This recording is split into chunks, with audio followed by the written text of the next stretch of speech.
Olá, meu nome é Alejandro Kochart, eu sou matemático, sou pesquisador do INPA e grande parte das minhas pesquisas recebem o apoio da FAPERJ através do programa cientista do nosso estado. Tá? Hoje eu quero falar para vocês sobre cristais. Tá? Primeira coisa, o que é um cristal? Tá? O que significa cristal? Quando você escuta a palavra cristal, provavelmente uma das imagens que pode vir na sua cabeça seja a seguinte, que é um cristal de quartzo. Tá? O quartzo é um mineral muito comum, que se encontra com muita frequência na natureza, e esses cristais de quartzo são um dos cristais mais comuns, mais famosos, que você provavelmente já devem ter visto. Tá? Outro cristal muito conhecido é o diamante, tá? Que é um cristal muito menos frequente, mas muito bem conhecido. Tá? E o que certamente não é um cristal é o plástico. Tá? Todo mundo sabe, o plástico não é um cristal. E a água, em estado líquido, também não é um cristal. Mas agora a pergunta é, os metais, por exemplo, o ouro, é um cristal ou não? Tá, então, para isso, o que eu quero discutir agora é a questão de o que significa cristal para a física e para a química. Tá? O que faz com que um material seja considerado um cristal. E vamos ver que isso depende da sua estrutura microscópica, de como os átomos e as moléculas se estruturam no espaço, mais do que o aspecto macroscópico, que é qual é o aspecto exterior que esse material tem quando você olha para ele. E o que é muito interessante é que para a física, vamos ver que o que normalmente chamamos de cristal, que no fundo é uma forma de vidro, isso não é um cristal. Ou seja, o que usualmente chamamos de cristal, realmente para a física e para a química não é um cristal, porque, como eu falei antes, é uma forma de vidro e o vidro não é um cristal. Então, o que faz com que um material seja considerado um cristal para a física e para a química? Tá, a ideia é a seguinte, como eu falei, depende da estrutura atômica e de como as moléculas e os átomos se colocam no espaço. E, essencialmente, é o seguinte, se você pegar, por exemplo, um pingo d'água, vamos pensar que essas são as moléculas de água que tem um átomo de oxigênio e 2 de hidrogênio. Tá? Se você pegar um pingo d'água e você observar através de um microscópio, o que você provavelmente vai observar é uma coisa assim, totalmente bagunçada, que não tem nenhum tipo de ordem, e as moléculas vão aparecer em forma totalmente desordenada. Agora, vamos ver que se você pega um cristal e você observar esse cristal com um microscópio, o que você vê é uma coisa muito mais ordenada, uma coisa desse tipo, e que, de fato, essa estrutura bem ordenada costuma ser uma estrutura periódica que se repete em forma periódica no espaço. Então, vamos observar, vamos ver as definições. Isso, formalmente, o que é um cristal para a física e para a química. Então, um cristal é um objeto onde os átomos, sejam as moléculas, os átomos, os íons, se estruturam em forma ordenada e periódica no espaço. E aqui, periódica quer dizer que se você olha um pedaço desse material, a forma em que esses átomos estão colocados, que estão colocados em forma rígida e que não estão se mexendo muito, é a mesma que em um outro pedaço daquele material. Então, isso significa que essa estrutura atômica é invariante por translações em 3 direções no espaço, tá? Para cima, no nível de profundidade ou para o lado. Tá? Depois temos os materiais amorfos, que são, como mostrei antes, o exemplo da água, onde as moléculas não mostram nenhum tipo de ordem, é uma coisa totalmente bagunçada e desordenada. E tem um terceiro tipo de materiais que são chamados policristais, que na verdade tem uma estrutura similar aos cristais, só que são, na verdade, uma união de pedaços de cristais. Tá? Ou seja, isso significa que se você pegar um microscópio e você observar a estrutura, por exemplo, essa estrutura aqui que estamos chamando de estrutura cristalina, os átomos aparecem totalmente ordenados, tá? Nos policristais aparecem ordenados por pedaços, mas esses pedaços podem estar um pouco desarrumados, e os materiais amorfos não têm ordem nenhuma, os átomos aparecem de forma totalmente desordenada. Tá? E, então, esses são os três tipos de materiais. A gente vai focar muito mais aqui, vamos nos concentrar nos cristais. Então, quais são os exemplos de cada um desses materiais? Tá, exemplos de cristais, você tem o mais frequente, a sal comum, a sal de cozinha, que é cloreto de sódio, é um cristal, tá? Na verdade, aí os átomos de cloro e sódio se estruturam em cubos, tá? Ou seja, vamos ver daqui a pouco um desenho gráfico de como esses átomos se estruturam, mas essencialmente formam um reticulado de cubos no espaço. O quartzo, como já falamos também, é um cristal. Policristais são, a grande maioria dos metais são policristais, então é uma coisa que na estrutura atômica vão parecer realmente cristais, mas em pedaços maiores você tem como diferentes pedaços de cristais colocados um do lado do outro, em algum sentido. E os materiais amorfos, como já falamos, a água em estado líquido, o vidro. Então, como eu falei, o vidro é também um material amorfo, então o que normalmente chamamos uma taça ou um cálice de cristal, isso na verdade não é um cristal. E o plástico, os plásticos em geral são outro tipo de material amorfo. Então, a cristalografia é a ciência que estuda os materiais. Os materiais cristalinos, certo? Então, como é que você estuda um cristal? Como se tem um certo material e você quer determinar se ele é ou não é um cristal, então, em geral, o que você faz, o estudo tem duas etapas. A primeira etapa é uma etapa puramente química, onde você vai realizar testes químicos para determinar quais são os elementos que fazem parte daquele material. Por exemplo, se você está analisando a sal de cozinha, você vai fazer algum teste químico para perceber, para descobrir que, na verdade, os elementos que fazem parte é cloro e sódio. Então, essa é a parte de testes puramente químicos, e depois tem uma segunda etapa, onde você vai fazer uma análise mais física, matemática, para tentar estudar como é que esses átomos, obviamente esses átomos vão formar moléculas, e como essas moléculas se estruturam no espaço. Obviamente, se essas moléculas estão em forma totalmente desordenada, sem nenhum tipo de estrutura rígida, então isso vai ser um material amorfo, mas se for um cristal, então a gente já viu que essas moléculas vão se estruturar numa forma muito rígida, e o que a gente precisa saber é qual é essa estrutura geométrica que vão formar essas moléculas.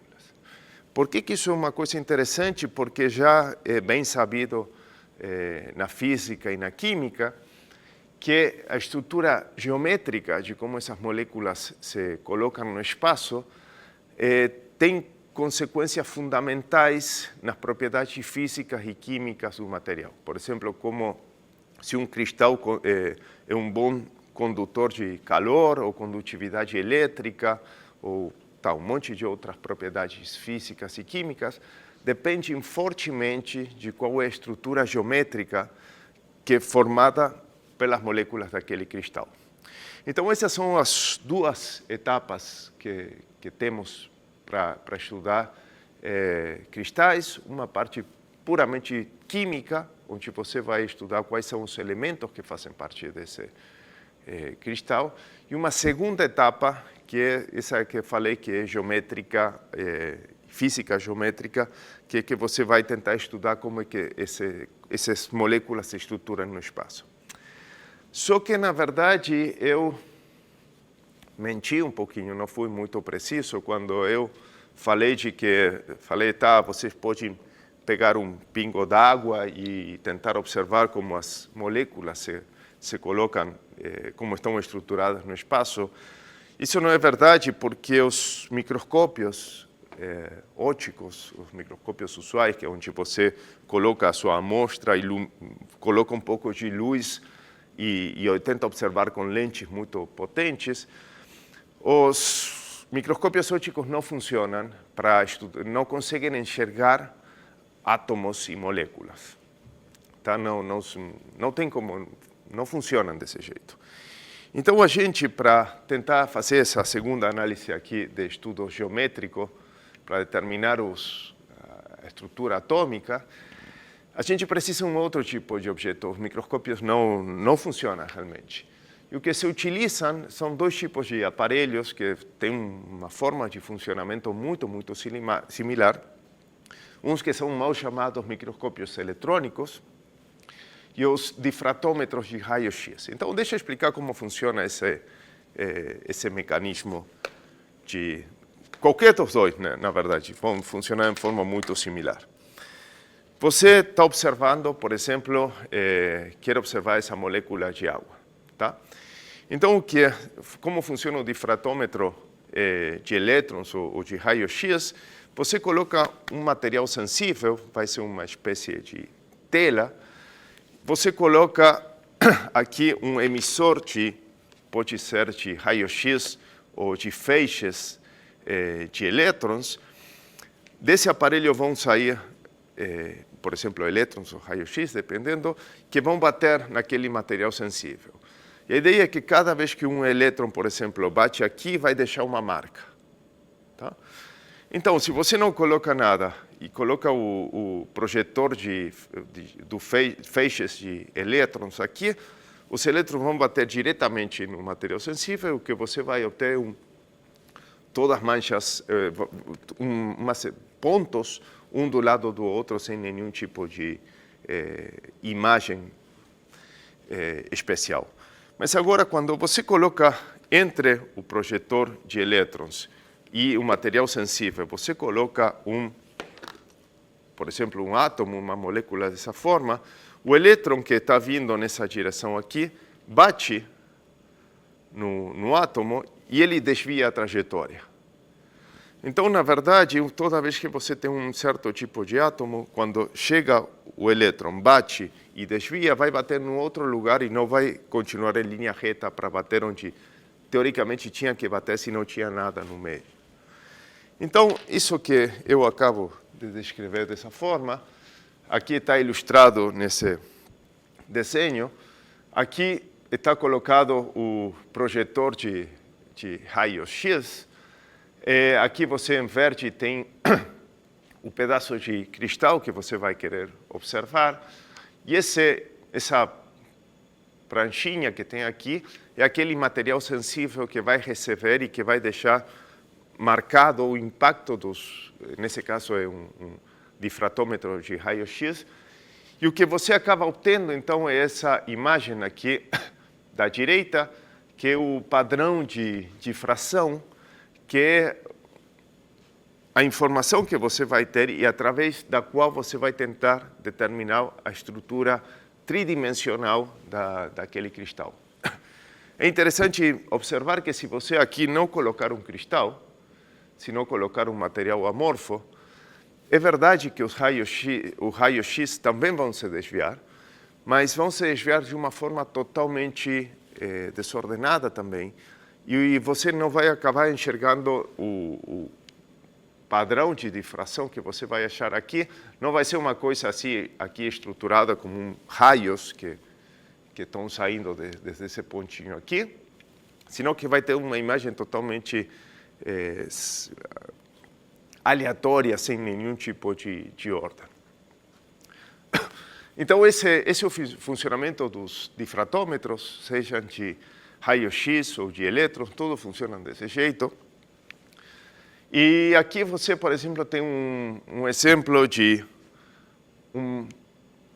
isso aqui que vocês têm, são duas imagens de padrões de difração que foram obtidos com um difratômetro de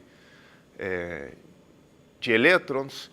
E através você vê que aqui está tudo, tem todos os pontinhos formando um reticulado no plano, né, bidimensional, um reticulado com pontinhos que formam quadrados. E a partir dessa informação que você obtém dessa imagem bidimensional, as pessoas que estudam cristalografia vão acabar construindo esse desenho que aparece aqui na direita, que é um desenho tridimensional, um esquema tridimensional de como os átomos vão se estruturar no espaço. Isso aqui é uma liga de ferro e alumínio. Como falei antes, o cloreto de sódio, a sal comum de cozinha, também tem uma estrutura geométrica dessa forma aqui, que são, na verdade, cubos, se estrutura em cubos.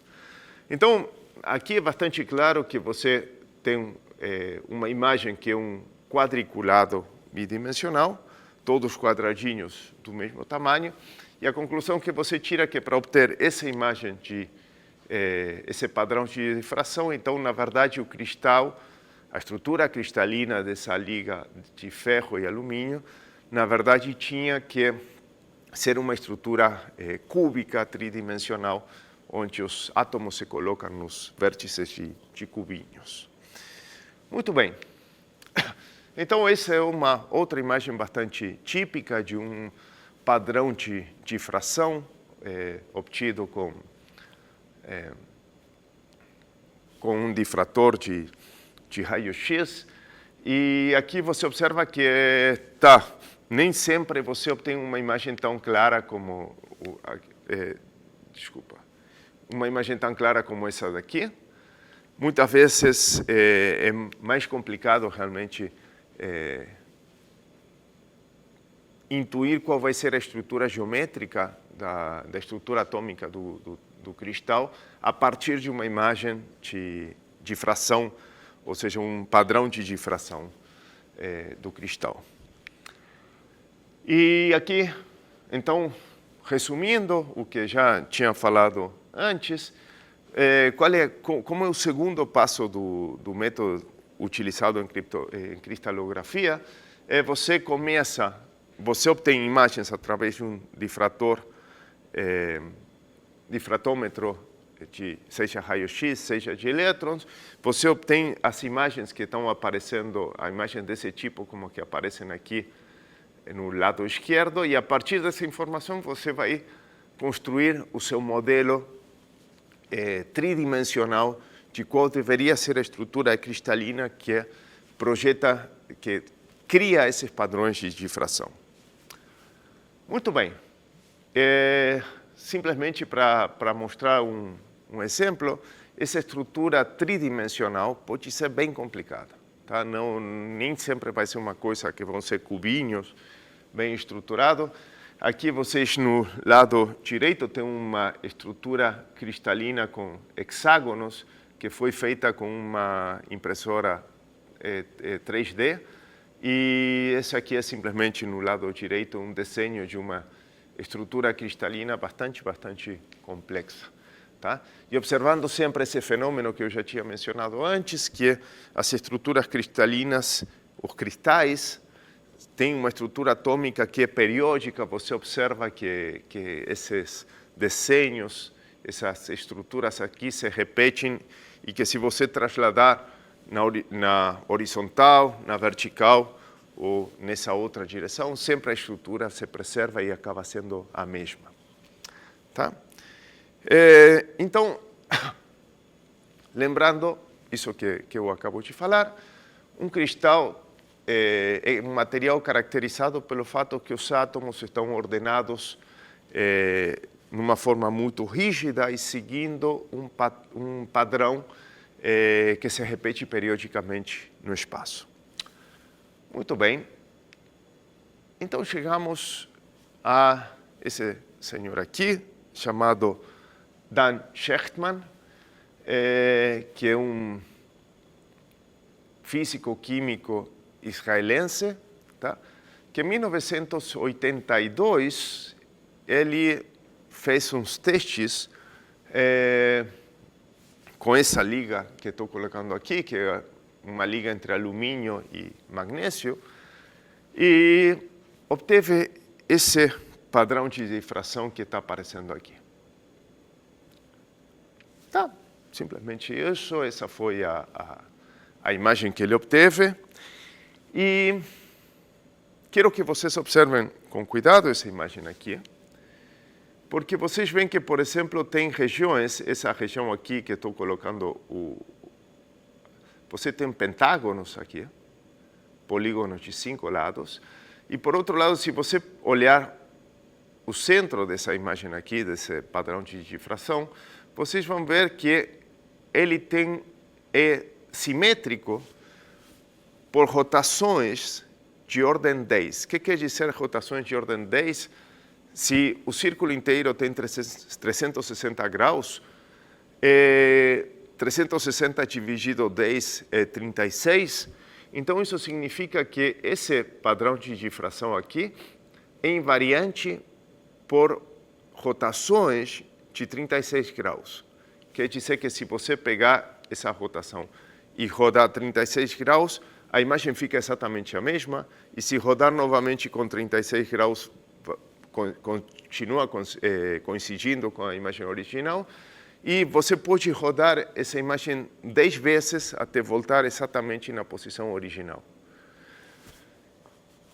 Tudo bem, até aqui isso não parece ser uma coisa muito estranha, que chame muito a atenção, mas vamos lá, vamos pensar o seguinte: se eu tenho uma estrutura cristalina, eu tenho um cristal com uma certa estrutura atômica tridimensional, que essa estrutura é periódica, quer dizer que se eu traslado assim, na horizontal, na vertical, e nesse outro sentido, a estrutura se repete, tá? Acaba sendo a mesma. Se eu tenho uma estrutura tridimensional periódica, então o padrão de difração, que acaba sendo uma imagem bidimensional, uma imagem plana, essa imagem bidimensional deveria ser periódica também, concorda? Se você tem uma estrutura tridimensional periódica, o padrão de difração deveria ser também periódico. Só que esses dois senhores aqui, Evgraf Fedorov e George Boyer, em forma independente, Fedorov em 1891 e George Boyer em 1924, eles acharam, caracterizaram todas as estruturas bidimensionais que eram periódicas. Todas. E descobriram que tinha 17 estruturas que eram essencialmente diferentes. Tá? E essas 17 estruturas bidimensionais periódicas só têm rotações de ordem 2, isso quer dizer rotações de 180 graus, rotações de ordem 3, o que significa rotações de 120 graus, rotações de ordem 4, isso significa rotações de 90 graus, e rotações de ordem 6, que são rotações de 60 graus. Essas são as únicas 4 rotações possíveis que você pode encontrar como simetrias numa estrutura bidimensional periódica. E se vocês lembram daqui, esse desenho, esse padrão de difração de Shechtman é um padrão de difração que admite uma rotação de ordem 10, ou seja, de rotações de 36 graus, que estão completamente fora dessas estruturas bidimensionais que tinha achado que, na verdade, eles provaram que são todas as estruturas bidimensionais periódicas que você pode achar. Diferentes são 17 e nenhuma delas tem rotações de ordem 10, nenhuma delas admite simetrias de 36 graus. Então, isso, se vocês observam, podem achar na internet ladrilhamentos periódicos do plano. Aqui você está tendo 17 ladrilhamentos periódicos do plano, mais ou menos diferente. Alguns usam só um tipo de tiling, né, que são chamados normalmente de tiling, que são esses polígonos. Em alguns casos você só tem um tipo de objeto sendo usado, em outros tipos tem 2 tipos diferentes. E aqui você, nesse desenho, tem os 17 ladrilhamentos diferentes que mostram as 17 formas diferentes de estruturas periódicas bidimensionais que você pode achar. E pode verificar que nenhuma delas é simétrica por rotações de 36 graus. Isso não existe. Então, o que acontecia com o padrão de difração de Shechtman? Estava errado? Isso tinha algum erro no laboratório? O difratômetro estava funcionando mal e a imagem obtida não tinha nada a ver com a realidade? Isso era uma possibilidade. Uma segunda pergunta seria, talvez uma estrutura periódica tridimensional não tem por que produzir uma estrutura periódica bidimensional. Estou dizendo, você pode ter um cristal periódico tridimensional e pode ser que o padrão de difração bidimensional não seja talvez periódico. Isso era uma pergunta que faz algum sentido, porque a gente tem que lembrar que para estudar a estrutura geométrica, a gente não utiliza o microscópio. Não é que simplesmente enxergamos a estrutura geométrica e a gente olha para ele e pronto, aí a gente obtém. A gente usa esse difratômetro que produz uma imagem, entre aspas, mas não é exatamente a mesma imagem que você obtém se tivesse olho suficientemente forte como para potente como para enxergar os átomos de um certo material. Então, essa segunda pergunta também era pertinente. E a terceira era, ou será que existem cristais que não são periódicos?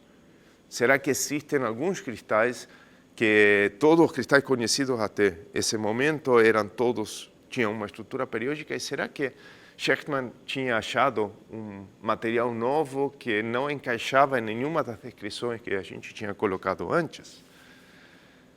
E essa pergunta fazia sentido porque já antes do experimento feito pelo Shechtman, na matemática já se conheciam ladrilhamentos do plano que são muito simétricos, mas que não são periódicos. O George Penrose, já nos anos 60, tinha tinha imaginado ladrilhamentos do plano como esse que está aparecendo aqui, do lado direito, que é um ladrilhamento, você observa que isso já tem simetrias de ordem 5, tem uma espécie de pentágono aqui, tá certo? Então isso quer dizer que tem simetrias rotacionais, você pode rodar isso 72 graus e o desenho continua encaixando, ou seja, você roda e encaixa exatamente no desenho original. Mas isso aí, exatamente pelo fato de que tem uma simetria rotacional de 72 graus, de ordem 5, isso quer dizer que isso não pode ser um ladrilhamento periódico. Isso não tem como, essa mesma imagem que você não pode aparecer repetida, você não pode trasladar aquele ladrilhamento para encaixar novamente nele mesmo. Então, isso já era uma coisa conhecida, mas era uma coisa conhecida da matemática. Tá? E isso é uma coisa que é importante ter presente, que uma coisa é o que é a matemática que existe independentemente da realidade. Isso é uma criação da mente humana, mas isso não queria dizer que esse tipo de padrões existam na natureza. E foi um assunto muito controverso esse experimento feito pelo Dan Shechtman. Foi muito controverso. Vocês observam que esse experimento foi realizado em 1982. Teve um monte de discussões e, no final das contas, todo mundo concordou que o experimento estava correto, estava bem feito, o difratômetro estava funcionando bem, e que, na verdade, essa liga entre alumínio e magnésio acabava produzindo um material que tinha uma estrutura muito rígida e muito ordenada, mas que ela não era periódica. Então, era como um novo cristal aperiódico que, durante muitos anos, ainda hoje, muitas vezes é chamado de quase cristal, porque é uma coisa que tem uma ordem, mas essa ordem não é periódica. E vocês observam que, em 2011, o Dan Shechtman recebeu o Prêmio Nobel de Química, ou seja, quer dizer que passaram 29 anos desde que ele fez o experimento até que realmente a comunidade concordou de que realmente tinha uma coisa nova e que merecia atenção e reconhecimento como o Prêmio Nobel de Química. Então, só para finalizar, deixem dizer, falamos antes de que na matemática isso já existia, isso já tinha sido construído na cabeça, por exemplo, do Penrose, que tinha construído um ladrilhamento do plano, uma estrutura bidimensional bastante simétrica, mas que não é periódica. Depois, o Dan Shechtman ele criou essa liga de alumínio e magnésio, fez aquele teste e dessa forma ele percebeu que acabou construindo um novo material que era um cristal aperiódico. Mas o que chama bastante atenção é que em 2009, uma equipe dirigida pelo Luca Bindi, um geólogo italiano que agora trabalha em Princeton, nos Estados Unidos, a equipe dele achou fragmentos de um quase cristal, ou seja, de um cristal aperiódico, nas montanhas de Koryak, na Rússia. E a grande suspeita é que esses fragmentos de quase cristais que acharam aí nas montanhas têm origem extraterrestre, no sentido de que esses pedaços chegaram num meteorito que deve ter vindo do espaço exterior. Isso não é uma coisa que está 100% confirmada, mas é um primeiro indício de que esses quase cristais podem não só ser uma criação humana em algum sentido, sino que também pode ser que em algum lugar façam parte da natureza. Muito obrigado.